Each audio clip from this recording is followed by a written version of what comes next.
vamos orar. Pai querido que estás nos céus, estamos aqui na tua presença, estamos aqui te adorando, porque só o Senhor é Deus. Te adoramos porque o Senhor é o Criador nosso e Salvador nosso. Ouve, Pai querido, as orações dos teus filhos. Venha derramar a tua bênção sobre todos nós. Neste momento, o Senhor está vendo lá do céu as mãos levantadas, demonstrando que existe um pedido de oração, um agradecimento em cada coração cuja mão está levantada. Pai eterno, derrama a tua bênção individualmente, segundo a necessidade de cada um. O Senhor conhece as necessidades, as carências de cada filho, de cada filha. O Senhor sabe da condição da saúde de cada um. O Senhor conhece a condição financeira de cada um. O Senhor sabe do trabalho, enfim, dos problemas da família. Em nome de Jesus, estamos pedindo que o Senhor responda o pedido que o teu filho, a tua filha estão fazendo neste momento. Leia os pensamentos, leia as intenções do levantar a mão, que está sendo estendida ao céu, em busca daquela bênção que só o Senhor tem para dar. Ouve a nossa oração, Pai querido, derrama sobre nós o Espírito Santo, que ao abrirmos a Tua palavra neste momento, o Senhor venha falar ao nosso coração, em nome de Jesus pedimos e todos dizemos amém, Senhor. Amém, Senhor. Podem se assentar. Queridos, vamos abrir a palavra de Deus em Gênesis capítulo 6. Hoje nós vamos estudar com você sobre a segunda vinda de Jesus. A segunda vinda de Jesus. Vamos começar lendo Gênesis capítulo 6, bem no comecinho da Bíblia. Gênesis, primeiro livro da Bíblia, capítulo 6, vamos ler o verso 5 em diante. Como estava o mundo nos dias de Noé? Deus criou Adão e Eva, e então o mundo começou a crescer e a se multiplicar. Gênesis capítulo 6, verso 5, leiam comigo. Viu o Senhor que a maldade do homem se havia multiplicado na terra, e que era continuamente mal todo o desígnio do seu coração. Como é que era o mundo antes do dilúvio? Lá nos dias de Noé, como estava o mundo? Leiam comigo, quero ouvir a voz de vocês lendo, verso 5. Viu o Senhor que a maldade do homem se havia multiplicado na terra, e que era continuamente mal todo o desígnio do seu coração. Eles não praticavam o mal de vez em quando, aqui diz continuamente. Eram maus mesmos, à noite, durante o dia, de madrugada, continuamente maus. Será que existe alguma semelhança com os nossos dias? Enquanto você está dormindo, tem os ladrões aí aprontando, roubando, matando. Queridos, nós estamos vivendo nos dias muito semelhantes aos dias de Noé, antes do dilúvio. Homens e mulheres continuamente maus. E aqui diz o verso 6, leia o verso 6. Então se arrependeu o Senhor de ter feito o homem na terra, e isso lhe pesou no coração. Deus olhou aquela maldade e se arrependeu de ter criado o ser humano.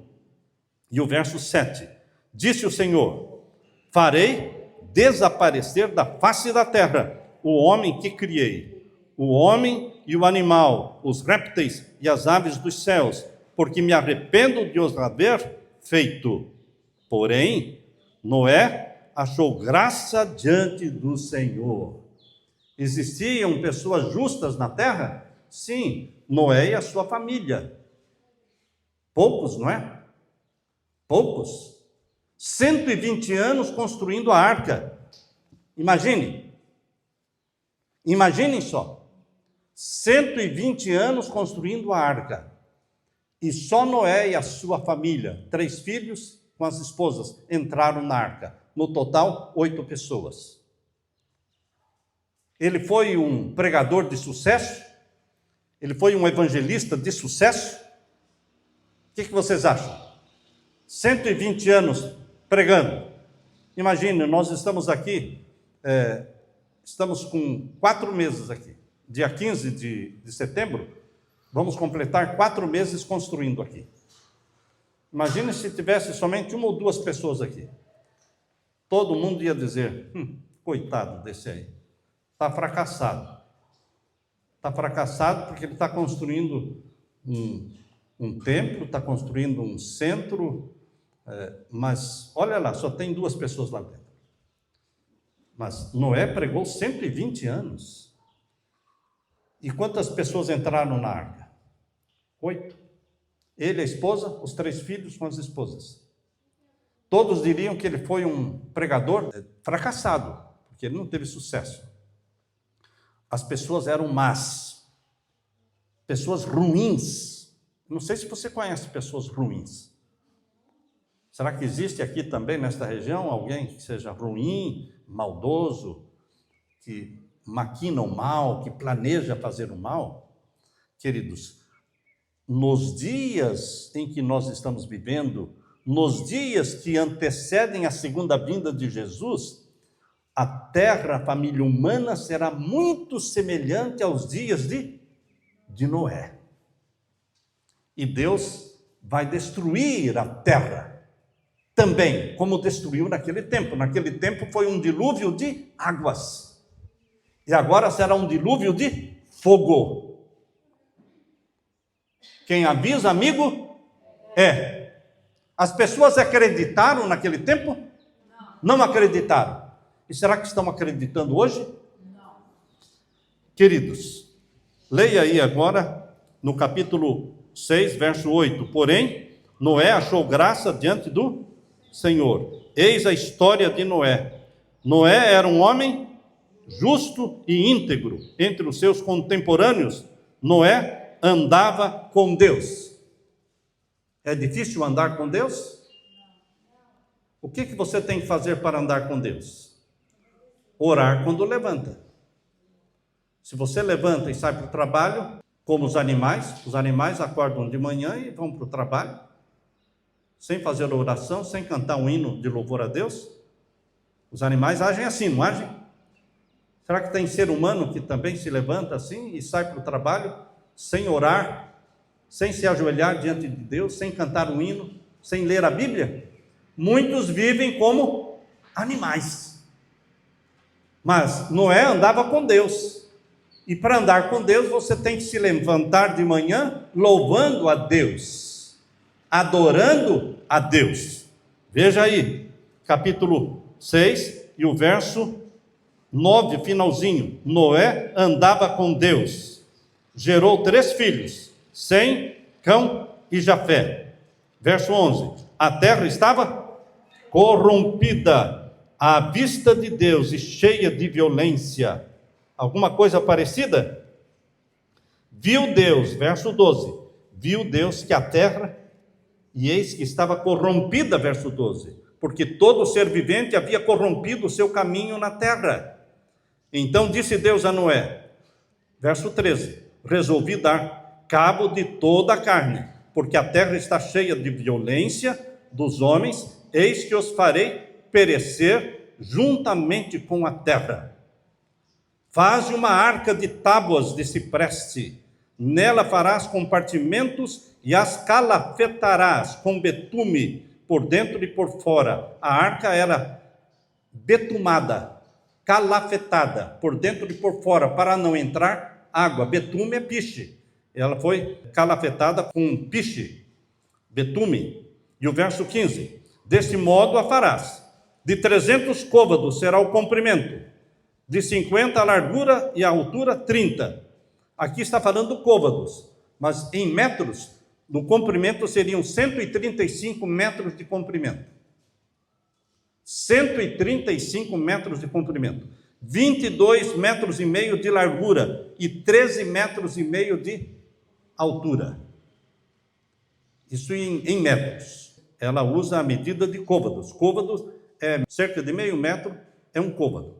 Então você divide isso aqui, o 300 divide por 2, fica 150 mais ou menos, tá certo? Seria mais ou menos o comprimento da arca. E aqui diz no verso 16, farás ao seu redor uma abertura de um côvado de altura, a porta da arca colocarás lateralmente. Farás pavimentos na arca, um embaixo, um segundo e um terceiro. 3 andares. 3 andares. Porque estou para derramar águas, verso 17. Águas em dilúvio sobre a terra para consumir toda a carne em que há fôlego de vida debaixo dos céus. Tudo que há na terra perecerá. E Noé pregava isso. 120 anos pregando isso.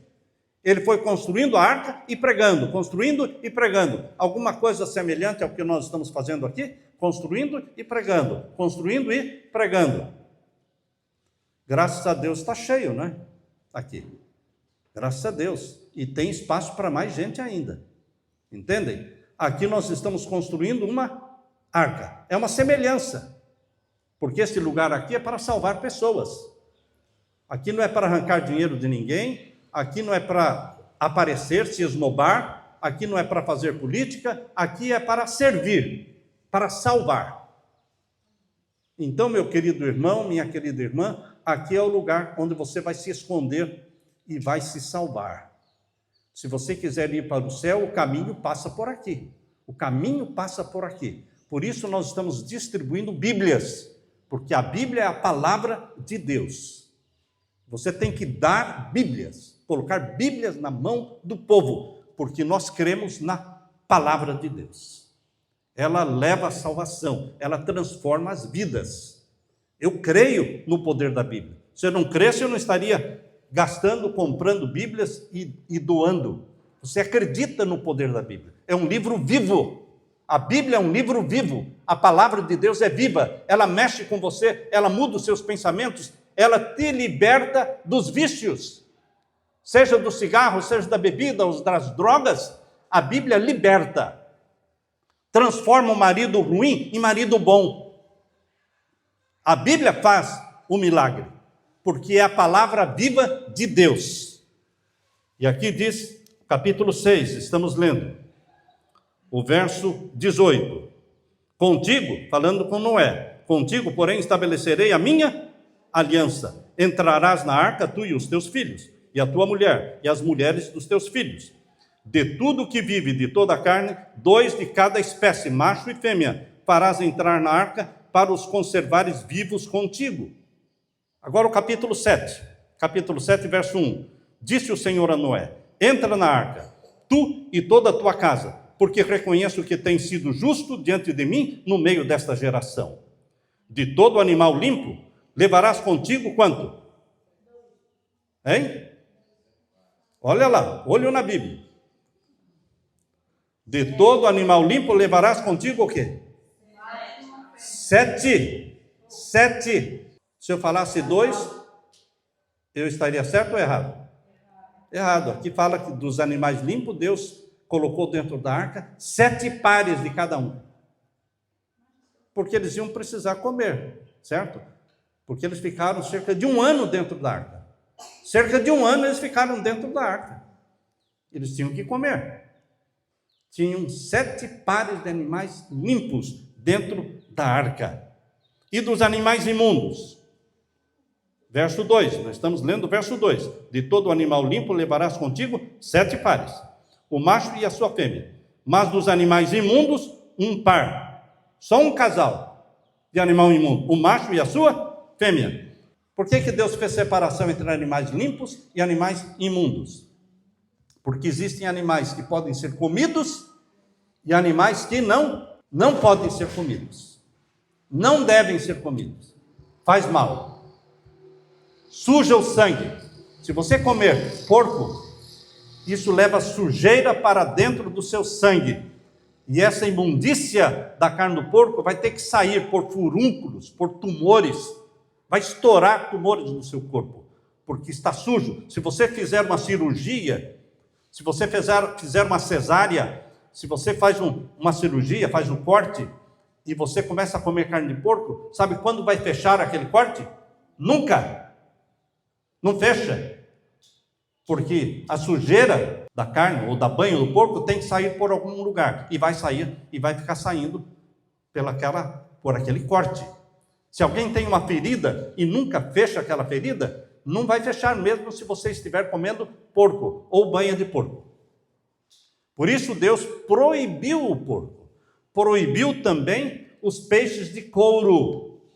Tudo isso está em Levítico capítulo 11, que não é o nosso assunto de hoje. Em Levítico capítulo 11 está ali a lista dos animais limpos e imundos. Os peixes de couro são imundos. São os porcos da água. O porco da terra é o porco. O porco da água são os peixes de couro. Quais são os peixes limpos? Os de escama. Os peixes de escama são limpos, podem ser comidos. Então, queridos, Deus colocou 7 pares de animais limpos dentro da arca e um par só dos animais imundos, só para preservar a vida deles, não era para ser comido. Está claro isso? Todos entenderam? Então, quem tem porco vai vender os porcos, tá certo? Você não vai entrar no céu com um porco. Não vai. Você tem que vender os porcos, tem que mudar de atividades, tá certo? Você sabe quando é que a gente é sincero? A palavra sinceridade. O que é sinceridade? Quando você faz aquilo que Deus manda, você é sincero. Deus manda, você faz. Então, nós obedecemos a Deus. Temos sinceridade de coração. Não é para agradar a ninguém na terra, é para agradar o Pai Celestial. Tá ok? Eu sei que nesta região cria-se muito porco. E no mundo todo, a carne mais comida é o porco, no mundo todo. Mas Deus proibiu. Verso 3 agora, capítulo 7, verso 3. Também das aves do céu, 7 pares, macho e fêmea, para se conservar a semente sobre a face da terra. Por quê? Verso 4. Porque daqui a 7 dias farei chover sobre a terra durante 40 dias e 40 noites, e da superfície da terra exterminarei todos os seres que fiz. Quantos dias Noé e a sua família ficaram dentro da arca sem chuva? 7 dias, sem chuva. Está aqui, ó, verso 4. Porque daqui a 7 dias farei chover sobre a terra. Então, depois que Noé entrou na arca, eles ficaram fechados dentro da arca 7 dias, sem chover lá fora. Foram caçoados, ridicularizados, riram da cara deles. Ô tontão, ô idiota, ô otário, o que está fazendo aí fechado dentro desta arca? Nunca vai chover. Obviamente, nunca tinha chovido sobre a terra. Nunca tinha chovido sobre a terra. A primeira vez que choveu na terra foi quando começou o dilúvio. Então as pessoas não acreditavam que a terra fosse destruída pelo dilúvio. Por isso caçoaram muito de Noé dentro da arca, 7 dias sem chover. Mas no 8º dia, amanheceu escuro e começaram trovões e relâmpagos. Queridos, as pessoas aí começaram a correr para perto da arca e começaram a gritar: Noé, eu sou o seu vizinho, abra a porta, eu quero entrar. Não foi Noé que fechou a porta, irmãos. A porta foi fechada por Deus, e só Deus poderia abrir a porta. Podem ler aí, queridos, capítulo 7, o verso 5. Verso 4 diz que choveu por 40 dias, viu? Depois que começou a chover, choveu 40 dias, sem parar. 40 dias, 40 noites, diz aqui. E a água subiu. Imagine, 40 dias sem parar de chover, a água subiu e cobriu tudo. Cobriu os montes. Verso 5. E tudo fez Noé segundo o Senhor lhe ordenara. Verso 6. Noé tinha quantos anos? 600 anos de idade, quando as águas do dilúvio inundaram a terra. Meu querido irmão, veja o verso 10 agora, verso 10. E aconteceu que depois de 7 dias vieram sobre a terra as águas do dilúvio, no ano 600 da vida de Noé, aos 17 dias do 2º mês. Nesse dia romperam de todas as fontes do grande abismo, e as comportas dos céus se abriram, e houve copiosa chuva sobre a terra durante 40 dias, 40 noites. Nesse mesmo dia entraram na arca Noé e seus filhos, Sem, Cão e Jafé, sua mulher e as mulheres dos seus filhos. Verso 16. Eram macho e fêmea os que entraram de toda a carne, como Deus lhe havia ordenado, e o Senhor fechou a porta após ele. O Senhor fechou a porta. Essa porta aqui representa a porta da graça. O que é a porta da graça? A oportunidade, a chance de você se salvar. A oportunidade, a chance de você confessar os seus pecados. A oportunidade e a chance de você aceitar Jesus como Salvador. É a porta da graça, está aberta. Ah, vai ficar aberta para sempre? Não, não vai ficar aberta para sempre. Assim como a porta da arca de Noé foi fechada por Deus, é Deus também que vai fechar a porta da graça. Depois que a porta da graça se fechar, não adianta clamar e gritar e pedir perdão, passou a hora de pedir perdão. Sabe?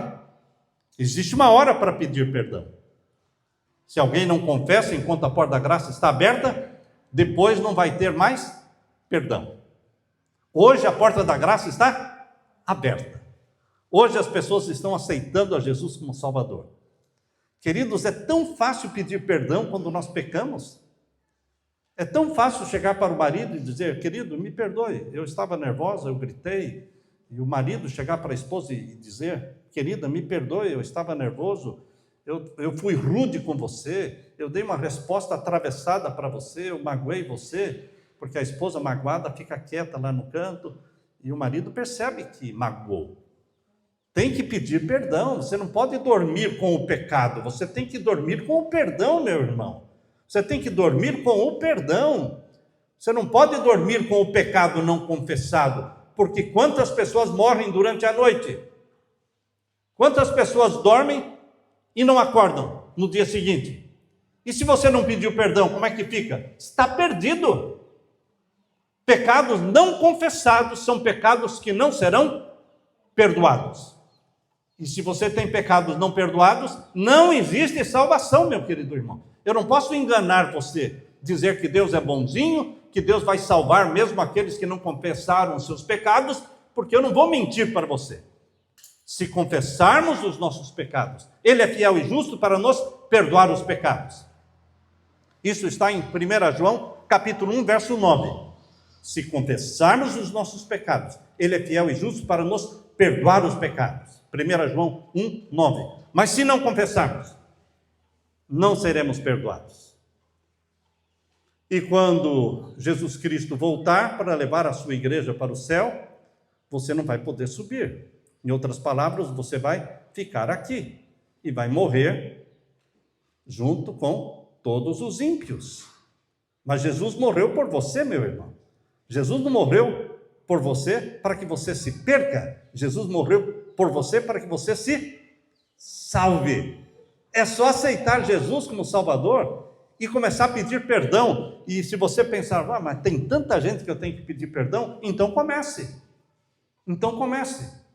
Escreva uma carta, telefone para a pessoa vai se assustar. Você ligando para mim? Sim, eu estou ligando para você. Para quê? Uma pessoa que você brigou, que você é inimigo, que você não conversa com ela há anos, que você liga para ela, a pessoa vai se assustar. O que está acontecendo? Não, estou ligando para pedir perdão.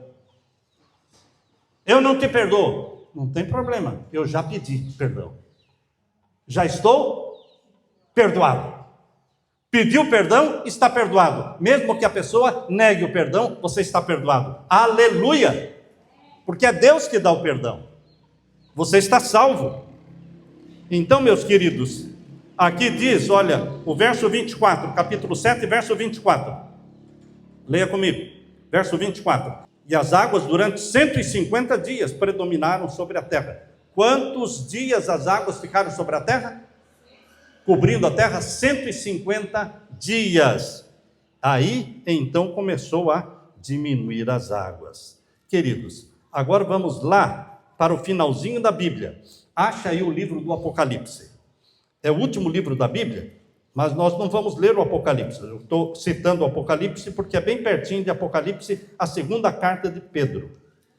A segunda carta de Pedro fica pertinho de Apocalipse. Capítulo 3. Segunda carta de Pedro, capítulo 3.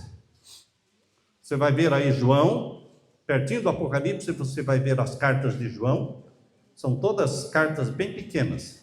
E do lado da carta de João você vê a de Pedro. Segunda carta de Pedro, capítulo 3. Todos acharam? Vamos ver o verso 7. Todos que acharam, digam amém. Verso 7.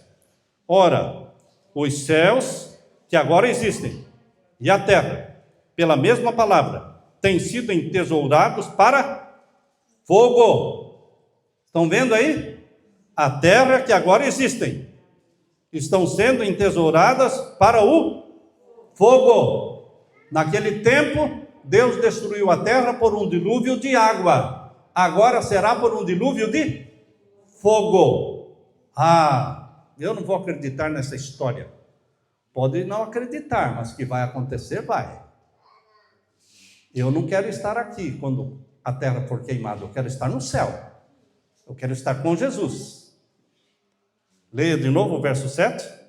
Ora, os céus que agora existem e a terra, pela mesma palavra, têm sido entesourados para fogo, estando reservados para o dia do juízo e destruição dos homens ímpios.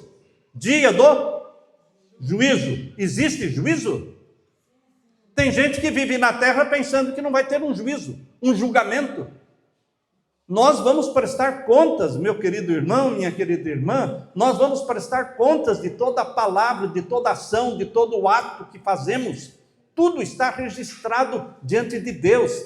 Por isso temos que pedir perdão por palavras ofensivas, por atos pecaminosos. Temos que pedir perdão, porque está tudo registrado. Mas o sangue de Jesus nos purifica. O sangue de Jesus apaga os pecados. Lá no livro celestial, quando você pede perdão, Deus apaga o seu pecado e não se lembra mais daquele pecado. Se você for falar com Deus sobre um pecado que você já confessou, Deus vai falar assim: você está me falando desse pecado? Eu não lembro. Não, daquele pecado, não lembro. Já está perdoado? Eu não me lembro daquilo que já foi perdoado. Deus não se lembra. Ele apagou, pelo sangue de Jesus, o nosso pecado é apagado quando nós confessamos. Então, meus queridos, aqui diz que a terra será queimada e todos os homens ímpios. Verso 8, capítulo 3, segunda carta de Pedro, 8, capítulo 3, verso 8. Há todavia uma coisa, amados, que não deveis esquecer, que para o Senhor um dia como 1000 anos como um dia. Para Deus, um dia como 1000 anos como um dia. Quantos dias Deus criou a terra? 7 dias. Em 6 dias fez tudo. E no 7º, descansou. Um dia como 1000 anos. Então, são 6.000 anos da história do pecado na terra. E o 7º milênio é o povo de Deus no céu. Estão vendo isso aí? Para Deus, um dia como 1000 anos como um dia.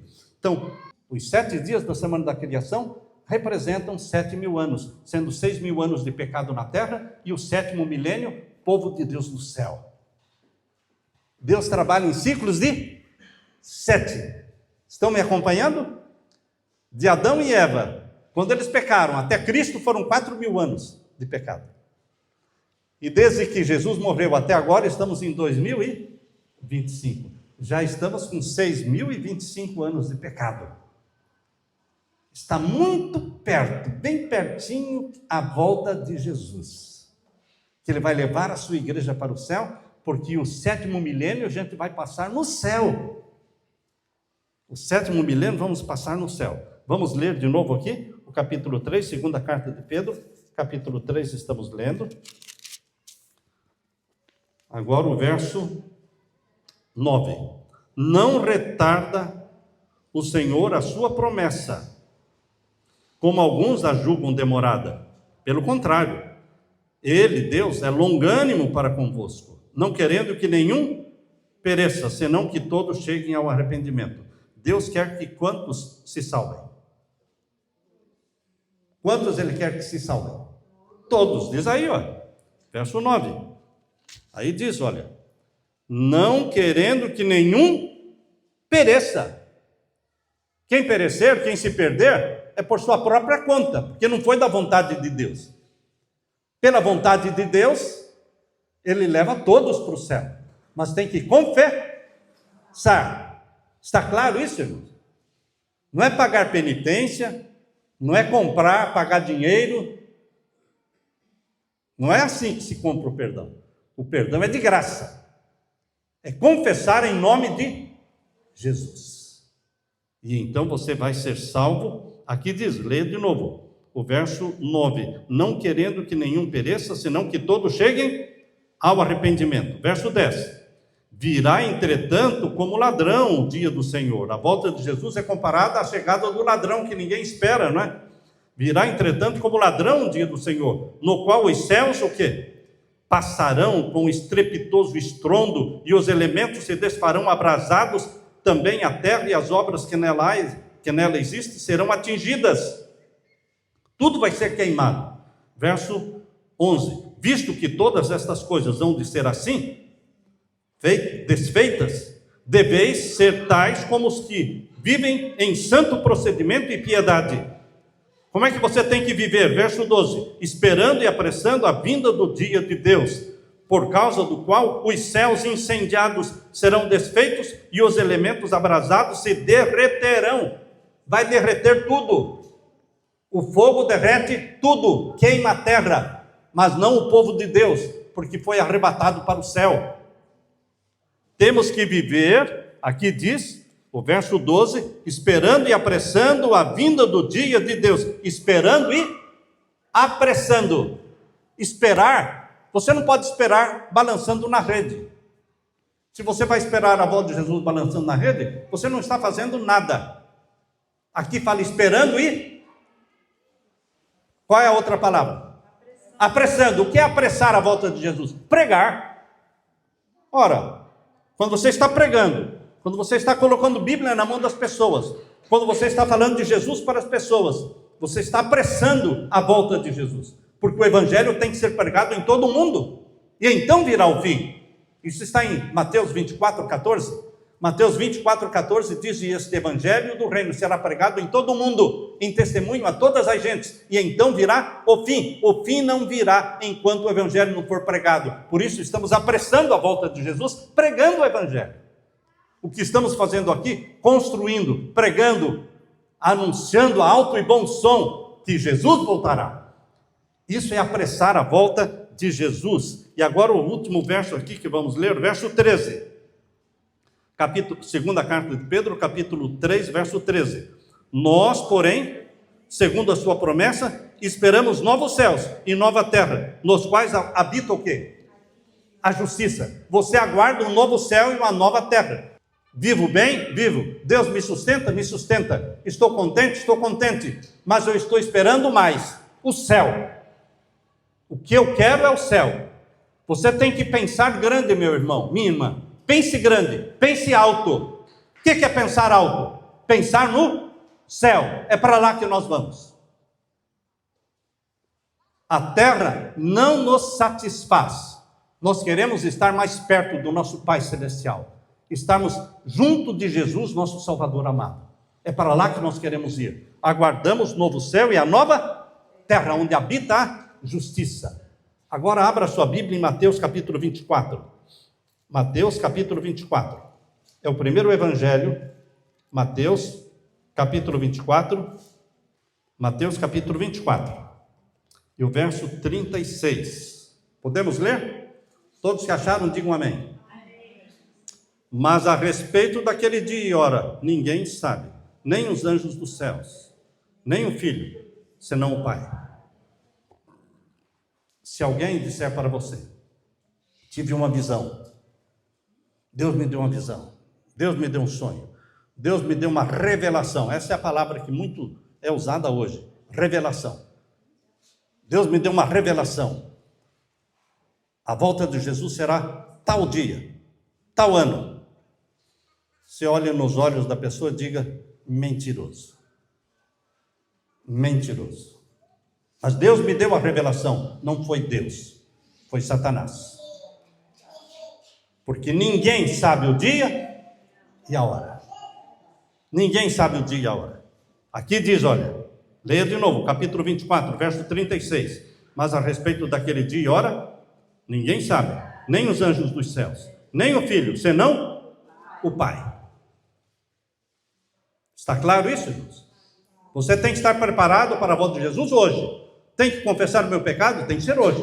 Não, amanhã eu escrevo para ele, amanhã eu vou telefonar para o fulano, pedir perdão para ele. Amanhã, você não sabe o que vai ser amanhã. É hoje o dia da salvação, meu irmão. Hoje é o dia de pedir perdão. Hoje é o dia da salvação. Verso 37 melhor. Pois assim como nos dias de Noé, vejam aí verso 37. Pois assim como foi nos dias de Noé, também será a vinda do Filho do Homem. Como é que era no tempo de Noé? Brigavam, adulteravam, um roubando a mulher do outro, se matavam. O homem e a mulher, no tempo de Noé, estavam continuamente maus. Assim estão os nossos dias, assim está a sociedade hoje, assim como foi nos dias de Noé. Leia comigo, capítulo 24 e o verso 37. Assim como foi nos dias de Noé, também será a vinda do Filho do Homem. Porquanto, verso 38, assim como nos dias anteriores ao dilúvio, comiam e bebiam, casavam e davam-se em casamento, até o dia em que Noé entrou na arca. Estavam lá, uma mulher, duas mulheres, três mulheres, um homem, dois homens, era aquela bagunça, parecido com os nossos dias, não é? Parecido com os nossos dias. Vamos colocar em dia a nossa vida, meu irmão. Quem não está casado, casa. Entendeu? Coloca Deus na sua vida, coloca Deus na sua família. Consagra sua esposa, consagra seus filhos a Deus. Salvação para a sua casa. Não viva como viviam aquelas pessoas nos dias de Noé, porque lá eles casavam e davam-se em casamentos. Veja aí, o verso 38, o finalzinho, até o dia em que Noé entrou na arca. E o verso 39, e não o perceberam. Como é que Noé entrou na arca? Todos os animais entraram na arca de dois em dois. Animais ferozes vieram quietinhos, mansinhos, e entraram na arca de dois em dois em ordem, porque Deus é um Deus de ordem. E como é que aqui diz que o povo, a multidão que estava ali, não percebeu? Existe uma diferença entre ver e perceber. Eles viram os animais entrando. Eles viram Noé e sua família entrando, mas não perceberam que o fim estava chegando. Estão percebendo? É a mesma coisa que eu estou pregando aqui, você está me ouvindo, você está me vendo, mas talvez você não esteja percebendo que o fim chegou. Porque quando nós percebemos que o fim chegou, a gente corre para confessar os pecados, para pedir perdão e para abraçar Jesus como Salvador. Se você não fizer isso, você não percebeu que o fim chegou. O mundo está perdido, meu irmão. É guerra. É nação lutando contra nação. Nação invadindo outra nação. Crianças sendo vendidas. Tráfico de crianças. Queridos, o nosso mundo está perdido.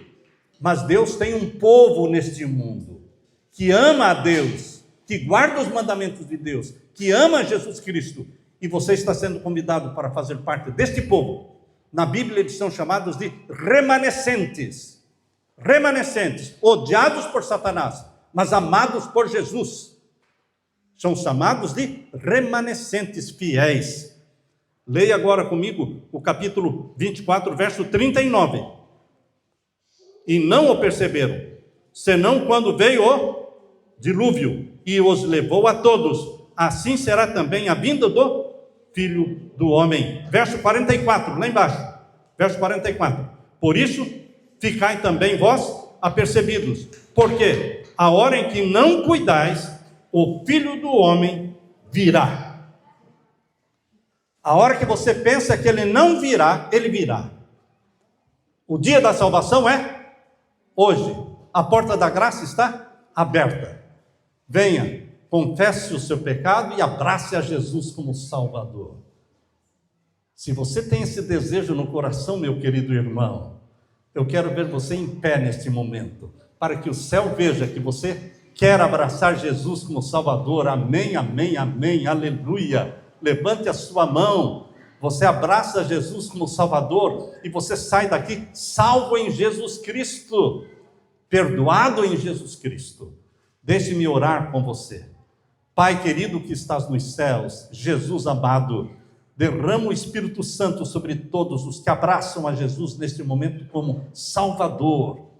Obrigado, Pai eterno, porque Jesus Cristo vive para interceder, para perdoar os nossos pecados. Nós queremos o céu a qualquer preço. Não queremos viver sempre na terra, queremos ir para o céu. Volte logo, querido Jesus, derrame o Espírito Santo, derrame a tua bênção sobre todos os teus filhos e filhas que estão com as mãos levantadas e estão dizendo: eu te amo, Jesus, eu quero viver na tua presença, eu peço que o Senhor volte logo. Ouve a nossa oração, atende o nosso pedido, em nome de Jesus dizemos amém, Senhor, amém, Senhor. Louvado seja Deus.